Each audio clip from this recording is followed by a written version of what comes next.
নবী আমার ডাক দিয়ে বলতেছে, জিবরাইল দেরি কেন? তোমার মেহমান সুদ্ধা তুমি আমার ঘরের ভিতরে প্রবেশ করো। নবীজির সামনে যখন মালাকুল মাউত আর জিবরাইল যখন একসাথে যায় দাঁড়াইছে, আমার নবী ডাক দিয়ে বলতেছে, জিবরাইল তুমি তো প্রতিদিন আসো, আমার কাছ থেকে খবর নাও। জিবরাইল আজকে তুমি কাকে সঙ্গে করে নিয়ে আসলা গো জিবরাইল? আমি চিনতে পারছি না জিবরাইল, তুমি কাকে সঙ্গে করে নিয়ে আস? জিবরাইল ডাক দিয়ে বলতেছে, ইয়া রাসূলুল্লাহ, ইয়া হাবিবাল্লাহ, নবী গো, আপনি কি এই ব্যক্তিটাকে চিনেন না? নবী আমার বলতেছে, আমি সত্যিকার অর্থে চিনতে পারতেছি না। জিবরাইল ডাক দিয়ে বলতেছে, আল্লাহর নবী, ইনি হলেন আজরাইল মালাকুল মাউত। তামাম পৃথিবীর বুকে যত জীব আছে প্রত্যেকটা জীবের জান এই মালাকুল মাউত কবজ করি। আল্লাহু আকবার। আজরাইল আমার নবীকে সালাম দিলেন, দেওয়ার পর ডাক দেয়া বলতেছে, আল্লাহর নবী, ও মায়ার নবী গো, আল্লাহ তাআলা ফরমান করেছেন, জারি করেছেন, নবী গো আপনার কাছে জিজ্ঞাসা করতে বলেছেন, আপনি কি দুনিয়ায় থাকতে চান নাকি আল্লাহর সান্নিধ্যে যেতে চান?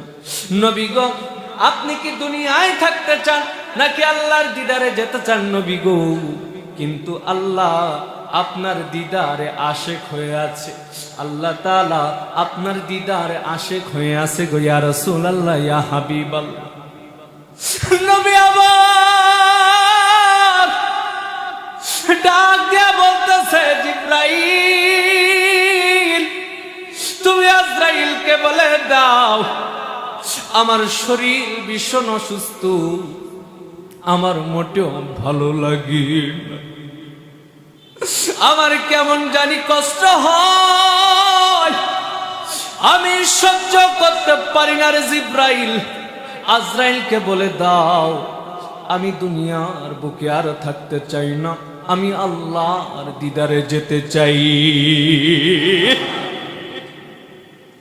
আজরাইল আমার নবীজির বক্ষ মুবারকের উপরে যখন মালাকুল মাউত আজরাইল একটা হাত রাখলেন, আমার নবী ডাক দিয়ে বলতেছে, আজরাইল আমার মোটেও ভালো লাগে না, আমার অত্যন্ত কষ্ট হয়, ওরে আজরাইল আমি সহ্য করতে পারি না, এ কেমন যন্ত্রণা রে আজরাইল, আমি সহ্য করতে পারতেছি না রে আজরাইল।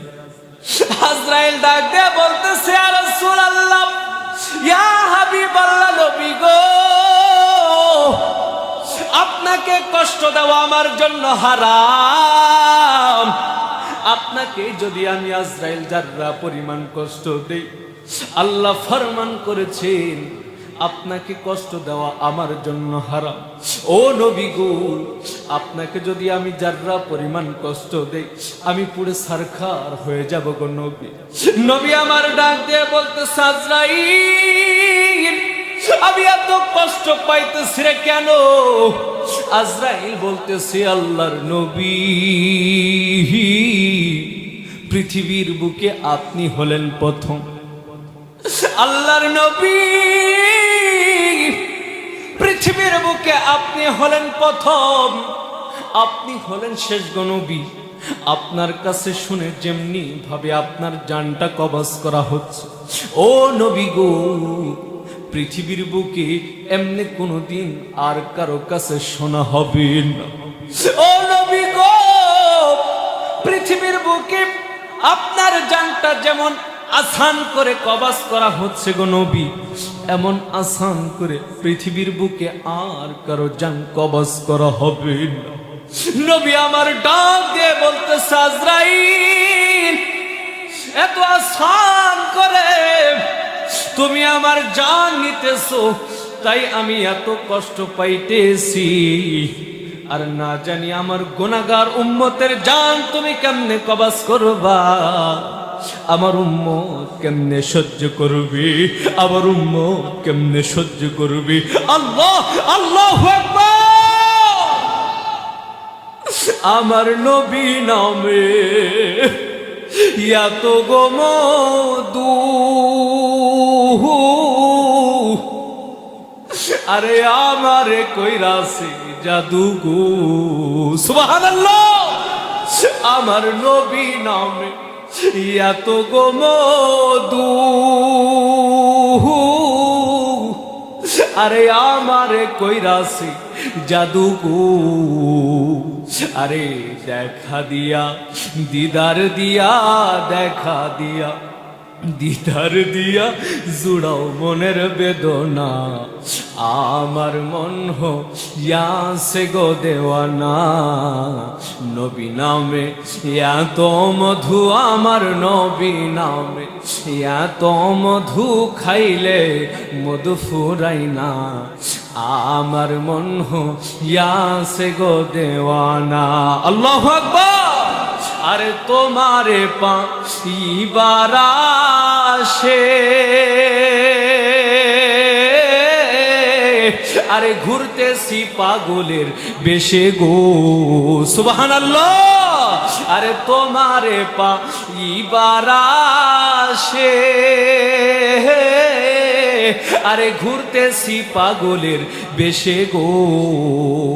আরে দেখা দিয়া দিদার দিয়া, দেখা দিয়া দিদার দিয়া জুড়াও মনের বেদনা, আমার মন হইয়াছে গো দেওয়ানা।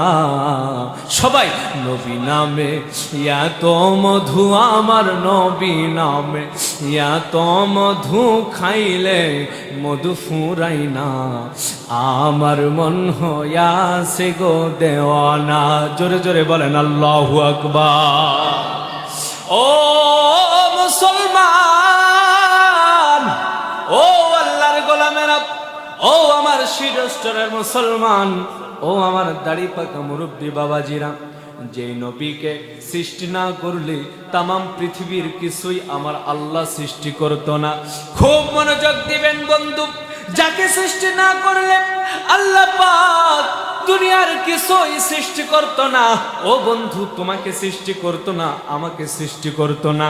ওই নবীর জান যদি কবাজ করতে, ওই নবীজির ইন্তেকালের সময়, ওই নবীজির মৃত্যুর সময় যদি এত কষ্ট আমার নবী পাই, তুমি আমি তো সলিমুল্লাহ কলিমুল্লাহ, উপায় নাই, উপায় নাই, উপায় নাই। কথা বলেন ঠিক কিনা? ও তুই এই দুনিয়ার মায়ায় পড়ে, আরে করছো কত বাহানা,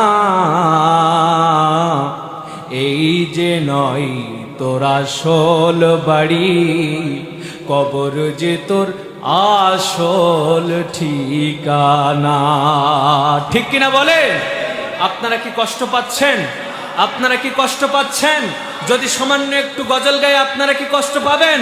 গজল কি গাবো ইনশাল্লাহ? সবাই তাইলে দুইটা হাত তুলে একটু নাড়া দিবেন। ও তুই এই দুনিয়ার মায়ায় পড়ে, সবাই দুইটা হাত নড়বে, জবান একটু নড়বে। ও তুই এই দুনিয়ার মায়ায় পড়ে, করছো কত বাহানা, এই যে নয় তোর আসল বাড়ি, কবর যে তোর আসল ঠিকানা। ঠিক কিনা বলে? আরে ভাই বেরাদার যারাই ছিল,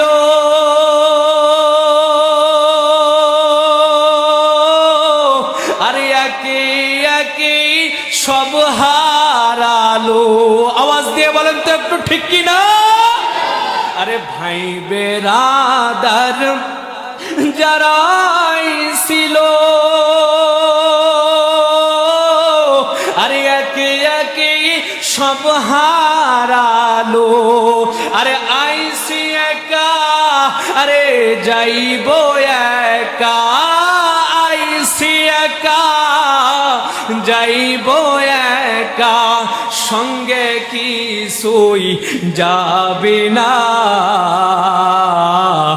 এই যে নয় তোর আসল বাড়ি, কবর যে তোর আসল ঠিকানা।